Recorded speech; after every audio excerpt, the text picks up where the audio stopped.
Hello বন্ধুরা, আজকে আমি আপনাদেরকে ইউনিট 1 হ্যালো এর লেসন 4 to 5 শিখাবো। তাহলে চলুন শুরু করা যাক। প্রথমে লেখা আছে রিড অ্যান্ড সে। এর অর্থ হলো পড়ো এবং বলো।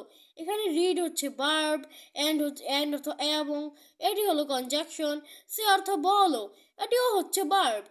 রিড অ্যান্ড সে, পড়ো এবং বলো। Seema and Tamal are in the town hall language club. এর অর্থ হলো সীমা এবং তামাল শহরে ভাষা ক্লাবে আছে। আপনারা দেখতে পাচ্ছেন পিকচারে এরা দুজন ভাষা ক্লাবে এসেছে এই ভল করে। তো দেখা যাক এখানে আর কি লেখা আছে। সীমা এবং Tamal are in the town hall language club. এটি হচ্ছে প্রেজেন্ট ইনডিফিনিট টেন্স, কারণ এটি বর্তমানে এরা আছে, এটা বোঝানো হচ্ছে। দেখেন এরা বর্তমানে আছে, এটা বইয়ের কথা। এটি হলো প্রেজেন্ট ইনডিফিনিট টেন্স এবং এখানে সীমা নাউন, অ্যান্ড এবং কনজাংশন, তামাল নাউন, আর তো হচ্ছে অক্সিলারি ভার্ব। এখানে তারপর আছে ইন অর্থ মধ্যে, কিন্তু এখানে আছে হিসেবে ব্যবহৃত হয়েছে। এটি হলো প্রিপোজিশন। দা অর্থ টি, আর্টিকেল। টাউন অর্থ টাউন শহর, বা টাউন অর্থ শহর, নাউন এটাও বলা যায়। হল অর্থ হল ঘর বা হল, নাউন। ল্যাঙ্গুয়েজ অর্থ ভাষা, নাউন। ক্লাব অর্থ club, noun. Shima and Tamal are in the town hall language club. They come to the club to practice speaking English. এর অর্থ হলো তারা এই ক্লাবে আইসে এই ভাষা চর্চা, ইংরেজি ভাষা চর্চা করার জন্য। মানে ওরা যে এই ক্লাবে আইসে দুজন কথা বললে ইংরেজিটা চর্চা, প্র্যাকটিস, অনুশীলন করার জন্য। বা এটাকে আমরা প্র্যাকটিস অর্থ অনুশীলন, তাই আমরা একে অনুশীলনও বলতে পারি, কোনো সমস্যা হবে না এতেও। এটি হলো প্রেজেন্ট ইনডিফিনিট টেন্স, আবারও এটা বর্তমানেই আছে, তাই এটাকে প্রেজেন্ট। এবং এটা বর্তমানে অন্য কোনো টেন্স স্ট্রাকচার ফলো করতেছে না, তাই এটাকে আমরা ইনডিফিনিট টেন্সে নিব। তারপর এখানে আমরা দেখতে পাচ্ছি দে। দে অর্থ তারা, এটি কিন্তু প্রোনাউন। তারপর কাম এসেছে, ভার্ব বা মেন ভার্ব, এটা বর্তমানে এখানে মেন ভার্ব হিসেবে ব্যবহৃত হয়েছে। তারপর two a preposition, the T article, club noun, two a preposition. আগে আপনি এই টুটা দেখেন, এই টুটাকে অনেকেই ভুল করে থাকেন সাধারণত। কেউ মাঝে মাঝে অ্যাডভার্ব, কেউ অ্যাডভার্ব কিংবা অন্য কিছু লিখে দেয়, যেমন অ্যাডজেক্টিভ, অ্যাডভার্ব এভাবে লিখে দিয়ে থাকে। তারপর আছে প্র্যাকটিস। প্র্যাকটিস অর্থ হলো অনুশীলন, এটি হলো নাউন। স্পিকিং কথা বলা বা বলা, ভার্ব, এর সাথে আইএনজি ফর্ম দিছে।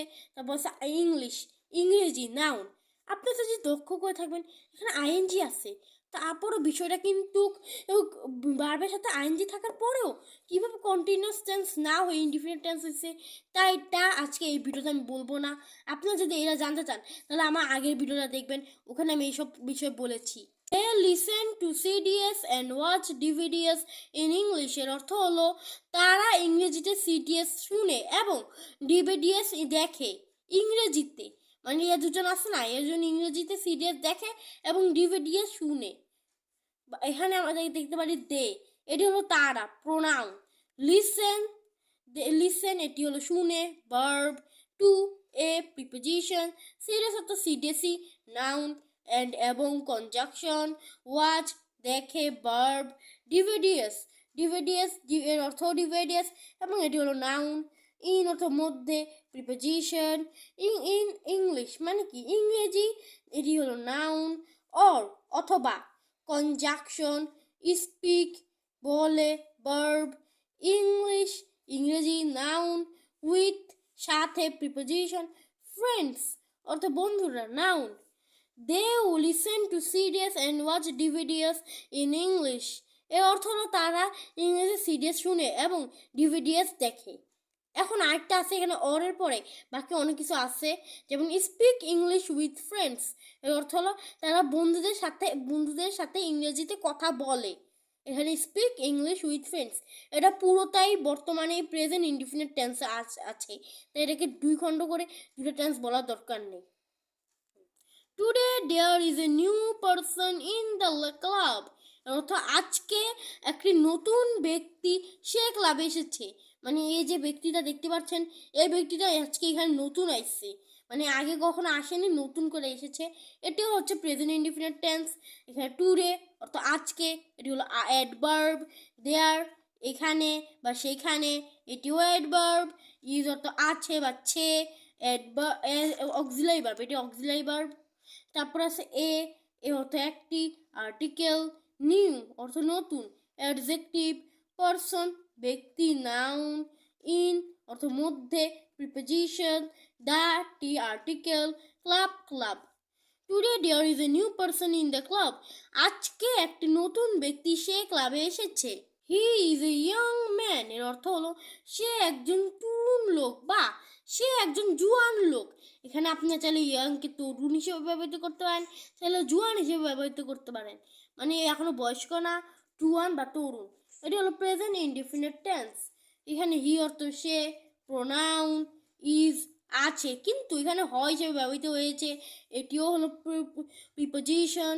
তারপর আছে একটি, আর্টিকেল, ইয়াং জুয়ান অথবা তরুণ, অ্যাডজেক্টিভ, ম্যান লোক বা মানুষ, noun he is a young man, সে একজন জুয়ান লোক। He is reading a book about Bangladesh, এর অর্থ হলো সে বাংলাদেশ সম্পর্কে একটি বই পড়ছে, এটি হলো প্রেজেন্ট কন্টিনিউয়াস টেন্স। এখানে ফুল হিস্ট্রিতে এটা মাত্র একটা লাইন যেটা কন্টিনিউয়াস টেন্স, একমাত্র কারণে বর্তমানে যে বইটা পড়তেছে এটা হলো বাংলাদেশ সম্পর্কে, আর এটা বর্তমানে পড়তেছে। এখন হি is reading a book about Bangladesh, এখানে হি প্রথমে দেখা যাচ্ছে, এটা সে, এর অর্থ হলো সে, যে সাবজেক্টে আছে, এটি হলো প্রোনাউন, ইজ অর্থ আছে অথবা ছে, অক্সিলারি ভার্ব, রিডিং অর্থ পড়ছে, ভার্বের সাথে আইএনজি ফ্রম, যার কারণে এটা বর্তমানে প্রেজেন্ট কন্টিনিউয়াস টেন্স হয়েছে। এই অর্থ একটি, আর্টিকেল, বুক অর্থ বই, নাউন, অ্যাবাউট অর্থ সম্পর্কে, নাউন, বাংলাদেশ অর্থ Bangladesh, noun he is reading a book about Bangladesh, সে বাংলাদেশ সম্পর্কে একটি বই পড়ছে। Seema, look Tamal, who is that gentleman, মানে এখানে যে মেয়েটা তার নাম হলো সীমা, সে তামালকে বলছে, তামাল দেখো তো সেই লোকটাকে, সে কে, সে ভদ্রলোক, তুমি কি তাকে চিনো? ডু ইউ নো হিম, তুমি কি তাকে চিনো? এখন এখানে আপাতত পরে আমরা ডু ইউ নো হিম এটা পরে বলবো, আগে look Tamal who is that gentleman সম্পর্কে জানছি। Look Tamal who is that gentleman, এটা হলো প্রেজেন্ট ইনডিফিনিট টেন্স। এখানে লুক অর্থ দেখা বা দেখো, ভার্ব, তামাল এখানে একটা নাম যেটাকে, তার কারণে এটা নাউন, হু কে, WH ওয়ার্ড, এটা প্রশ্ন করার ক্ষেত্রে ব্যবহৃত হয়েছে, WH ওয়ার্ড, ইজ অর্থ হয়, অক্সিলারি ভার্ব, দ্যাট অর্থ এটি, প্রোনাউন, জেন্টলম্যান অর্থ ভদ্রলোক, adjective, look Tamal who is that gentleman. তারপরে দেখা যাচ্ছে ডু ইউ নো হিম, তুমি কি তাকে চিনো, এটিও হলো প্রেজেন্ট ইনডিফিনিট টেন্স। এটা হলো এখানে ডু অর্থ করি, কিন্তু এখানে কি হিসেবে ব্যবহৃত হয়েছে, তারপর এটা অক্সিলারি ভার্ব, তারপর হচ্ছে ইউ তুমি, প্রোনাউন, নো জানো বা চিনা, এটা আমার জানা বা চিনা বা জানো বা চিনো, এটা হলো ভার্ব। তারপর হলো হিম অর্থ তাকে, pronoun, do you know him, তুমি কি তাকে চিনো? Yes that is Andy Smith, মানে তামাল বলতেছে হ্যাঁ সে হয় অ্যান্ডি স্মিথ। এখানে এটি হলো প্রেজেন্ট ইনডিফিনিট টেন্স, মানে ও আরও কিছু বলেছে যে আমরা পরে আলোচনা করব। Yes that is Andy Smith, মানে এই ব্যক্তিটার নাম হলো অ্যান্ডি স্মিথ, তাই তামাল বলেছে এ হলো অ্যান্ডি স্মিথ সীমাকে। Yes that is Andy Smith, এটি হলো প্রেজেন্ট ইনডিফিনিট টেন্স। এখানে ইয়েস তো হ্যাঁ, নাউন, দ্যাট তো এটি, কিন্তু এখানে সে হিসেবে ব্যবহৃত হয়েছে, এটি হলো প্রোনাউন, ইউজ তো হয়, অক্সিলারি ভার্ব, অ্যান্ডি স্মিথ এটি হলো একটা নাম, তাই এটাকে নাউন হিসেবে গণ্য করা হয়।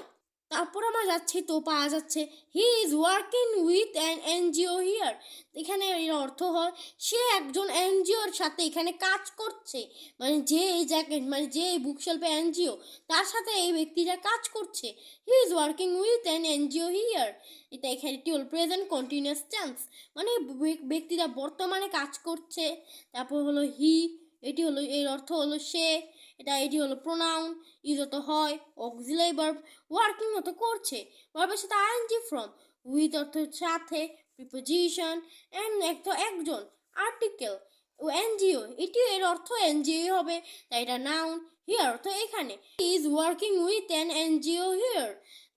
Met him yesterday at the bookshop, এর অর্থ হলো আমি তার সাথে গতকাল দেখা করেছিলাম, মানে এই ছেলেটা এই মেয়েটাকে বলছে আমি এই ব্যক্তির সাথে কালকে মানে গতকাল দেখা করেছি, মানে ও আজকে দেখা করেনি, তাই এটা হলো পাস্ট ইনডিফিনিট টেন্স। এখানে আই অর্থ আমি, এটি হলো প্রোনাউন, মিট অর্থ সাক্ষাৎ বা দেখা করা, ভার্ব, হিম অর্থ তার, প্রোনাউন, স্টারডে অর্থ আগামীকাল বা ইত্যাদি অর্থ গতকাল, adverb, it, preposition, that, T article, bookshop অর্থ বই ঘরে, noun, I met him study at the bookshop.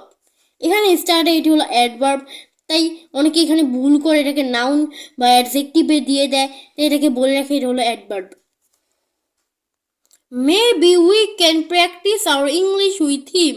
এর অর্থ হলো মনে হয় আমরা তার সাথে ইংরেজি চর্চা বা ইংরেজি অনুশীলন করতে পারি।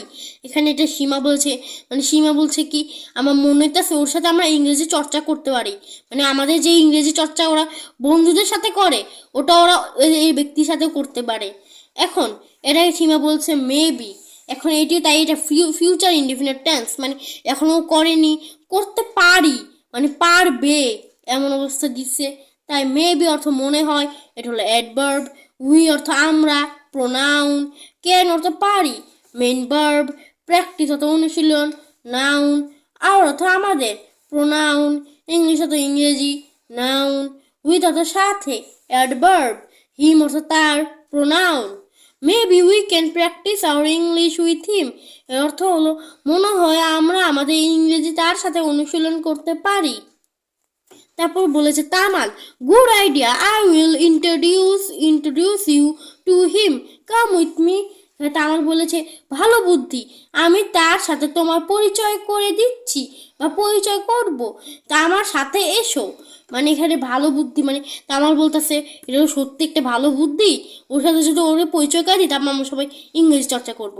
এই এখন এটা হলো ফিউচার ইনডিফিনিট টেন্স, কারণ এখানে আই উইলও ব্যবহৃত হয়েছে, উইল। গুড আইডিয়া, তামাল বলছে ভালো বুদ্ধি, গুড অর্থ ভালো, আইডি হলো অ্যাডজেক্টিভ, আইডি অর্থ বুদ্ধি, নাউন, আই অর্থ আমি, প্রোনাউন, উইল অর্থ করব, মেন ভার্ব, তারপর হলো ইন্ট্রোডিউস অর্থ পরিচয় করানো, ভার্ব, তারপর ইউ তুমি, প্রোনাউন, টু অর্থ থেকে, প্রিপোজিশন, হিম অর্থ তার, প্রোনাউন, কাম অর্থ আসা, ভার্ব, উইচ অর্থ সাথে, প্রিপোজিশন, মি অর্থ আমার, মি অর্থ আমার, এটি হলো প্রোনাউন। আপনাকে একবার আমি আপনাদের এটা উইথ এখানে অ্যাডভার্ব বলেছিলাম কোনটা জানি, ওটার জন্য আমি দুঃখিত আন্তরিকভাবে। ওটি আসলে একটি প্রিপোজিশন, কাম উইথ মি, আমার সাথে এসো। আশা করি বন্ধুরা এই ভিডিওটা দেখে নতুন কিছু শিখতে পেরেছেন। এমন ভিডিও রোজ রোজ পেতে আমাদের চ্যানেলটাকে সাবস্ক্রাইব করুন এবং কমেন্ট করে জানিয়ে দিন আমাদের ভিডিওটা কেমন হয়েছে। আপনাদের একটা কমেন্ট আমাদের অনেক উৎসাহিত করে নতুন একটা ভিডিও বানাতে, তাই কমেন্ট করতে ভুলবেন না। Thanks for watching.